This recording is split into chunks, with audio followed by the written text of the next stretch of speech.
you own a small business and you have a business partner, we strongly encourage you to consider a buy-sell agreement. Sometimes they're called agreements among owners. Whatever the title is, what's really important is that you address what we call the big D's, and that is uh, death, disability, divorce, disinterest, and dishonesty. Those are triggering events. Let me give you an example of how a triggering event comes into play in the context of a buy-sell agreement. What happens if your business partner dies? What happens to your partner's stock? Maybe she's married and you really don't want to be business partners with her widower. What if you die? You want your family to receive full benefit from all your hard work in the creation of this business. And if you don't have a buy-sell agreement, you might lose, or your family might lose, the benefit of all your hard work. What happens if your business partner is dishonest and uses company assets for his or her own personal benefit to the detriment of the company? That dishonesty should trigger your right to buy your partner out, or at least require your partner to compensate the company and compensate you for the losses suffered as a result of that dishonesty.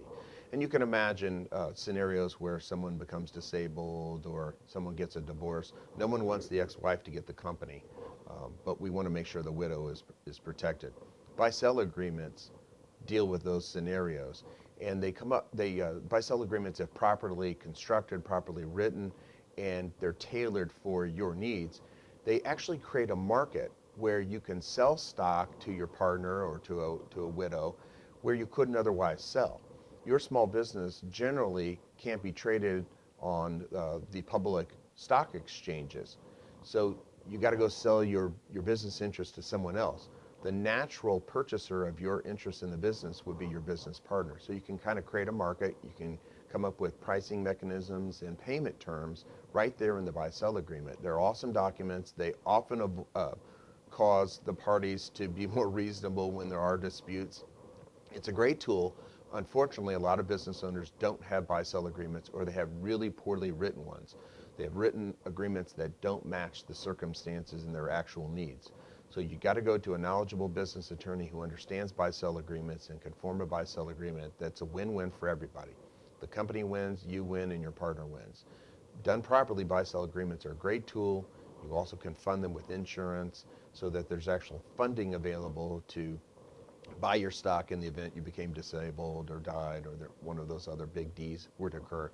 This is a great way for you to protect your family and the interests you've developed in that business. In the absence of a buy-sell agreement, you're at the mercy of the courts often, and that's not a good scenario. So we encourage you to sit down and consider forming a buy-sell agreement with your business partners. And the time to do so is early. Do it early in the formation of the company before the company becomes large, people become entrenched, and it's more difficult to negotiate the terms of that buy-sell.